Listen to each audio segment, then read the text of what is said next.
SAW. Satu kali Nabi sedang kumpul-kumpul dengan sahabat, hadis sahih. Sedang kumpul-kumpul dengan sahabat, tiba-tiba Nabi ditanya begini, Ya Rasulullah, ayyud du'a'i asma'. Ya Rasulullah, kalau kita pengen berdoa, di waktu apa yang paling didengar? Asma', yang paling cepat didengar oleh Allah, yang langsung dijawab seketika. Perhatikan jawaban Nabinya, hadis sahih. Qala jawful lailil akhir wa duburis salawatil maktubah. Kata Nabi, ada dua waktu yang istimewa. Saudara-saudariku, alhamdulillah hari ini Allah kembali memberikan banyak kenikmatan kepada kita. Semoga kita termasuk di antara hamba yang pandai mensyukuri semua nikmat Allah itu. Allah berjanji di Quran surah ke-14 ayat yang ke-7, La in syakartum la azidannakum. Kalau kalian mampu mensyukuri nikmat yang aku berikan, maka aku akan terus tambahkan. Dan itu menggunakan lam taukid untuk penguat. Kata Allah, pasti aku janjikan aku terus tambahkan nikmat itu. Di antara makna syukur itu bukan sekedar mengucapkan alhamdulillah, tapi pernah saya terangkan juga di sini saat kita bahas Al-Fatihah, syukur lebih kepada ungkapan kebahagiaan dan terima kasih atas nikmat yang Allah berikan dengan cara menggunakan nikmat itu sesuai dengan peruntukan yang telah Allah tetapkan. Allah meminta mata digunakan untuk melihat yang baik. Maka bentuk syukurnya gunakan mata untuk menatap yang baik-baik. Allah tidak ciptakan lisan dan mulut kecuali untuk bertutur yang baik-baik. Maka gunakan lisan ini untuk berkata yang baik-baik sebagai syukur kepada Allah. Demikian Allah tidak ciptakan sampai ke kaki kita kecuali berjalan dengan penuh kelembutan dan tawadhu. Maka hindari segala sikap-sikap kufur seperti sombong, ria, angkuh dan sebagainya. Kalau kita bisa menjaga diri kita baik, tampak soleh di hadapan Allah, maka Allah akan mengondisikan semua lingkungan kita menjadi baik kepada kita. Mustahil ada orang yang kata-katanya lembut kemudian dikasari oleh orang, itu mustahil. Mustahil ada orang yang berjalan dengan tawadhu tiba-tiba disombongi oleh orang, itu mustahil. Mustahil ada orang-orang yang jujur kemudian tiba-tiba dizalimi dengan tidak menentu oleh banyak orang, itu mustahil. Karena itu setiap nikmat kita gunakan pada yang benar, maka Allah akan menggunakan semua fungsi sekitaran hidup kita untuk membantu kehidupan kita lebih mudah. Mohon maaf, mungkin kesulitan yang dialami saat ini bukan karena kurang hebat kita mengatasinya, tapi mungkin ada persoalan-persoalan syukur nikmat yang belum tuntas.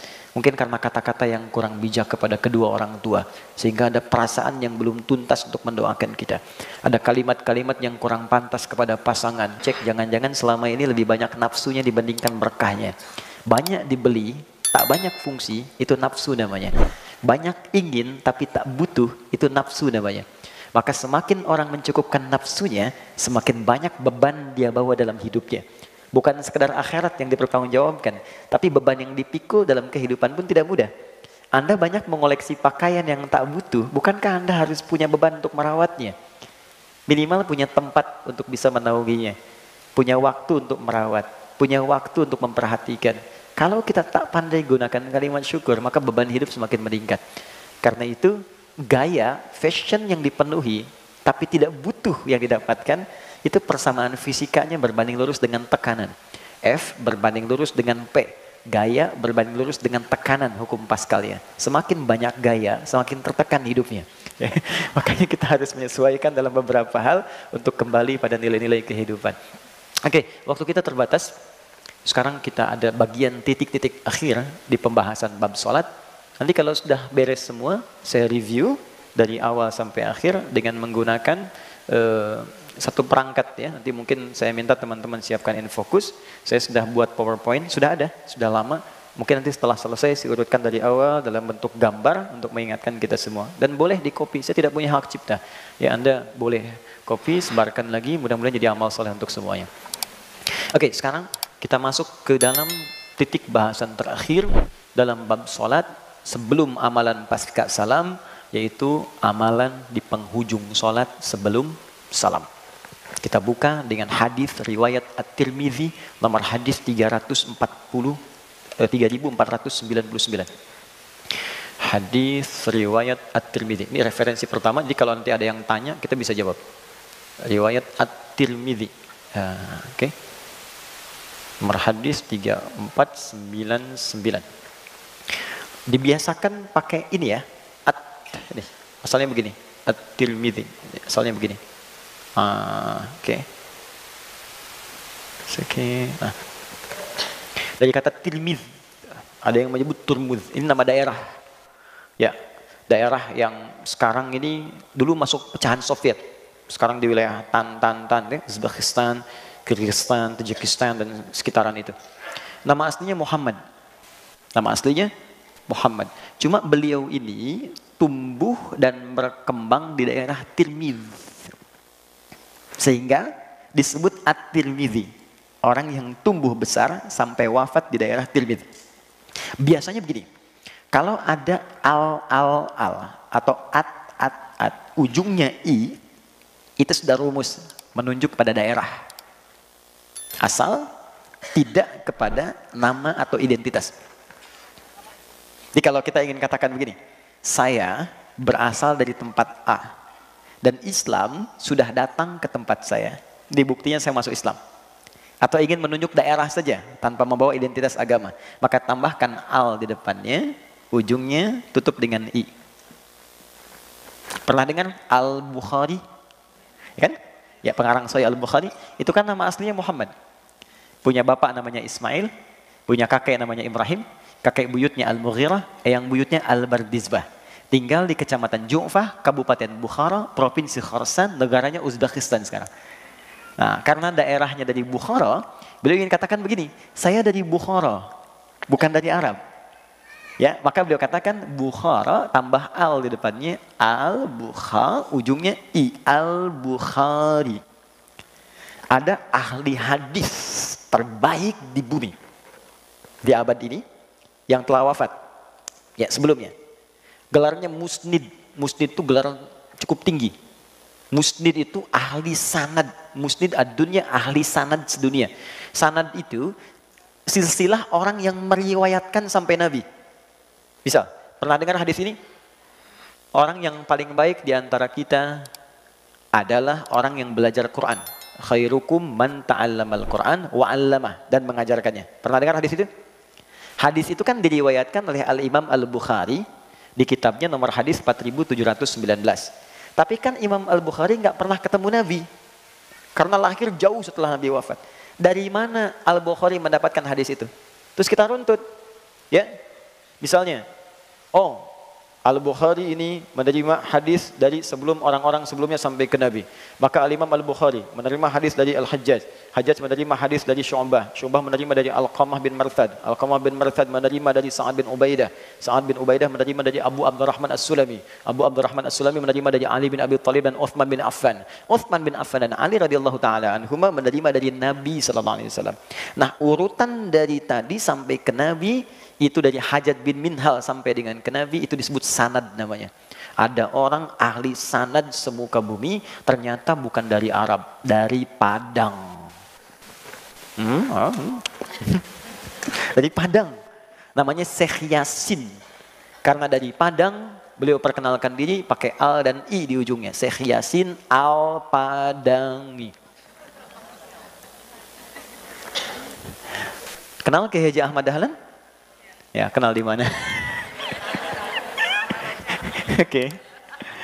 Pendiri Muhammadiyah ya, 18 November 1912, Kiai Haji Hasyim Asy'ari, pendiri Nahdlatul Ulama 31 Januari 1926. Itu punya guru yang sama di Mekah.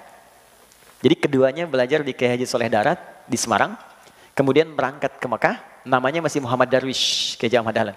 Nanti pulang dari guru ini ke tanah air, ganti nama jadi Ahmad Dahlan. Bin Kiai Haji Abu Bakar, bin Kiai Ilyas, bin Kiai Sulaiman, bin Demang Jurang Juru Kapindo, bin Demang Jurang Juru Sapisan, bin Kiai Gerebek, bin Maulana Ishaq.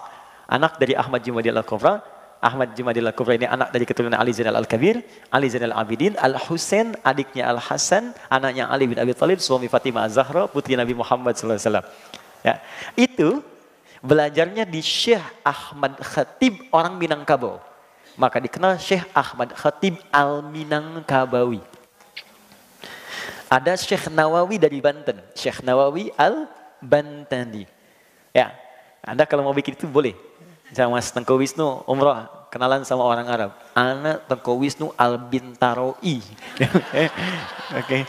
Tanggerangi Jakarta. Biasanya kalau Jakarta kurang enak pakai Betawi gitu. Ya. Oke, ini yang mau saya katakan gini. Syekh Muhammad ini punya kebiasaan sangat menarik. Rajin tahajud, rajin puasa sunnah, Quran hafal, hadis sudah pasti. Dan beliau mengarang kitab hadis, dikenal dengan Sunan At-Tirmidzi atau Jami At-Tirmidzi. Ini di akhir hidupnya, teman-teman, tumbuh, berkembang, wafat di Tirmidzi, di akhir hidupnya buta matanya. Saking rajinnya baca dan menangis dalam doanya, dalam salatnya. Ketika ditanya, Syekh, kenapa Anda mesti seperti ini? Ya, jawabannya. Maksudnya gini, Anda salat tuh sampai menangis, sampai buta matanya, kenapa mesti seperti ini gitu? Apa jawabannya? Kata beliau, aku takut kalau aku pulang kepada Allah, amalanku itu masih belum dianggap cukup. Aku takut saat pulang kepada Allah, amalku masih belum dianggap cukup. Saya katakan pada teman-teman, kalau ada orang sangat saleh, bangun tiap malam, hafal Quran, hafal banyak hadis, menulis kitab hadis, rajin puasa, dan masih mengatakan, menangis sampai buta mata, masih mengatakan, aku takut kalau pulang, bekalku masih belum dianggap cukup. Maka bagaimana dengan kita yang barangkali sampai hari ini Quran masih belum konsisten, baru sekedar dibaca, hadis belum banyak kita kemudian pelajari, tiap malam belum tentu kita bangun, dan kita masih menambahkan surga Firdaus, tapi seberapa banyak amalan kita yang bahkan di ujung-ujung hidup kita pun masih jauh dari Allah Subhanahu wa taala. Saya tidak mengatakan sepuh karena setiap kita selalu berada di ujung kehidupan. Kita tidak tahu kapan kita wafat. Wafat, kematian tidak mengenal sakit karena banyak orang sehat pun wafat. Wafat tidak mengenal usia karena mungkin cucu wafat duluan dibandingkan dengan kakek neneknya. Karena itu bertakwalah kepada Allah, setiap kita belajar hadisnya maka mengalir pahala untuk Al-Imam At-Tirmidzi. Baik. Beliau menceritakan satu kali qila li Rasulillah sallallahu alaihi wasallam. Satu kali Nabi sedang kumpul-kumpul dengan sahabat, hadis sahih. Sedang kumpul-kumpul dengan sahabat, tiba-tiba Nabi ditanya begini, "Ya Rasulullah, ayyud du'a'i asma'?" Ya Rasulullah, kalau kita pengen berdoa, di waktu apa yang paling didengar? Asma', yang paling cepat didengar oleh Allah, yang langsung dijawab seketika. Perhatikan jawaban Nabinya, hadis sahih. Qala jawful lailil akhir wa duburis salawatil maktubah. Kata Nabi ada dua waktu yang istimewa. Jawful lailil akhir, di penghujung setiap malam. Saat akan berjumpa, bertemu dengan subuh. Oke, saya berikan rahasia ya.